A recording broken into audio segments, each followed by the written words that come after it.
Tupac WavyOcho. I'm gonna react to the last 12 months of Tupac's life.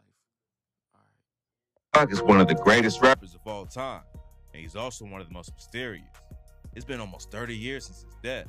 There's a reason people are still talking about what really went down.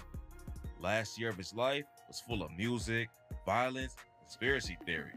And today, we're breaking it all down to see what the last 12 months of his life was really like. Let's get right into it.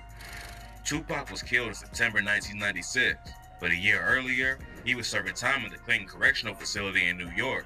He had been convicted on 2 charges of first-degree sexual abuse after he assaulted a woman named Ayanna Jackson with his crew in a hotel room. Pac denied being involved with the assault, but he apologized to Jackson and said, "I'm not apologizing for a crime. I hope in time he'll come forth and tell the truth." While he was locked up, Pac spent his time reading heavy books like The Prince by Niccolo Machiavelli and The Art of War by Sun Tzu. But he couldn't just sit around and read all the time. His pockets were already low when he got locked up, and every day he was losing more and more money. Pac got his girlfriend Keisha Morris to take care of the business side of things, and they ended up getting married while he was locked up to make everything easier.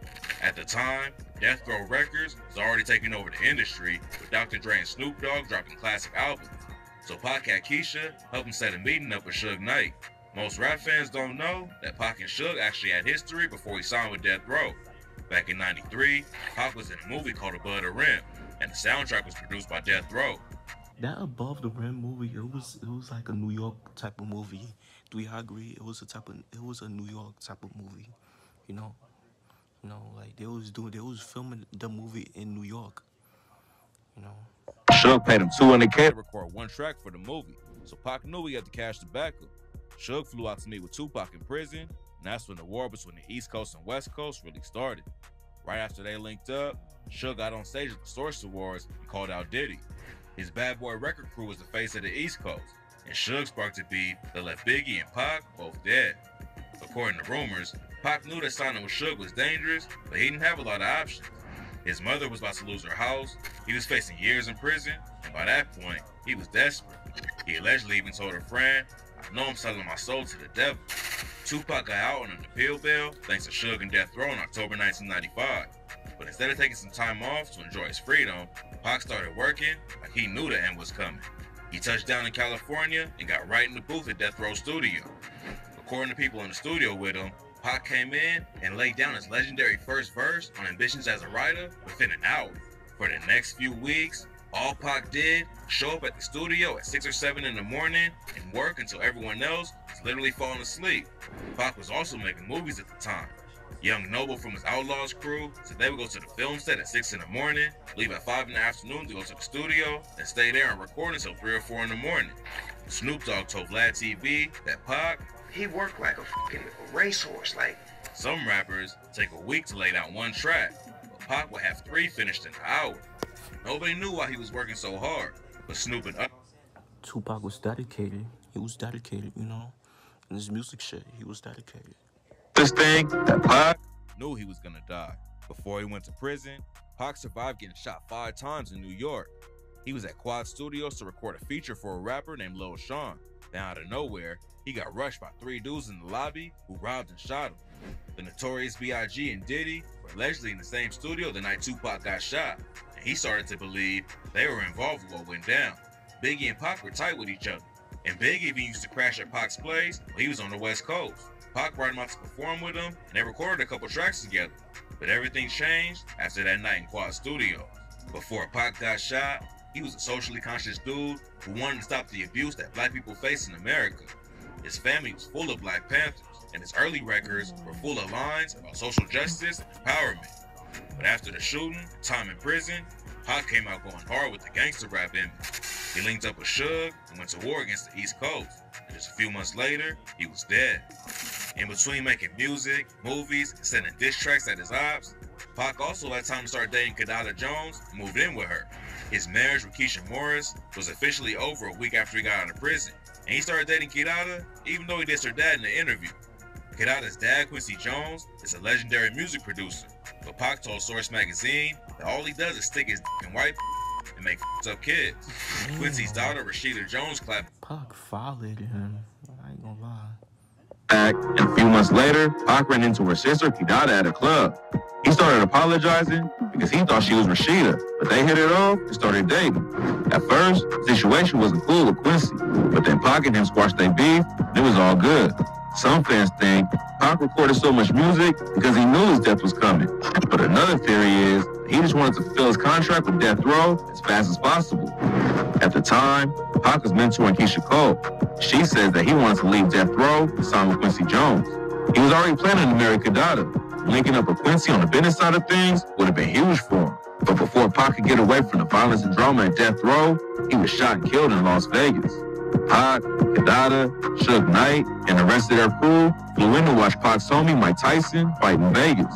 After the fight, Pac and his crew jumped to Crip and Orlando Anderson in the lobby of the MGM. Security rushed in to break it up, but the cops didn't come through, so Pac and Suge went back to the Luxor Hotel.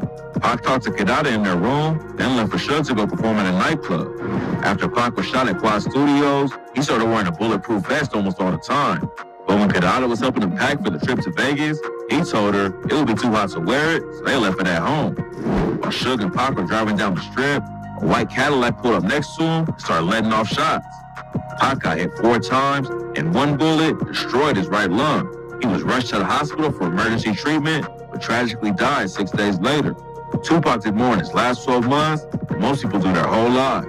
Before he was killed, he also recorded his final album on the Death Row contract, which helped fuel the rumors that he didn't actually get taken out that night in Vegas. Before the shooting went down, Tupac had been rapping about his own death and even referenced a fake death on the track Ain't Hard to Find. He said, "I heard a rumor I died, murdered in cold blood, dramatized. Pictures of me in my final stage.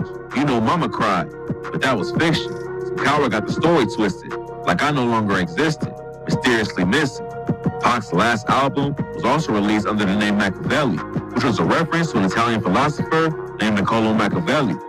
Pac started reading Machiavelli's books in prison and became a huge fan. Machiavelli allegedly faked his own death, and some fans think Pac got the idea from him. Nobody was ever arrested for Pac's murder. There's a lot of rumors about what actually went down that night. A lot of people think Orlando Anderson came back and shot him over what went down at the MGM Grand.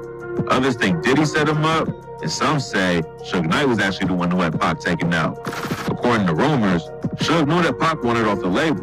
Suge ain't the kind of dude to let the most popular artist in the world just walk away. Some fans think he killed Pac instead of releasing him from the contract. Suge says Tupac isn't even dead though. According to him, last time he saw Pac in the hospital, he was up laughing and joking around. And in 2014, he told TMZ, Tupac not dead, he was dead, they'd be arresting on guilt of murder. Even some of his homies, like Treach, think he's still alive in Cuba. Treach and Pac work on the 5 Deadly Venoms together. And in 2010, he told an interviewer,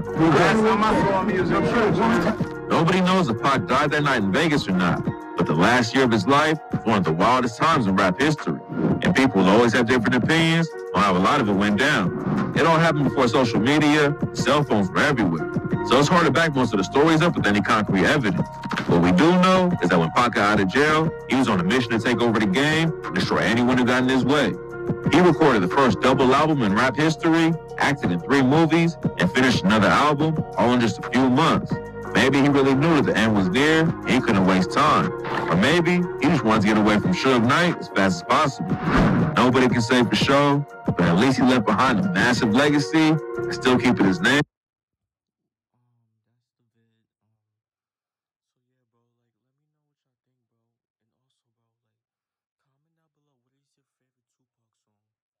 Of all time, bro.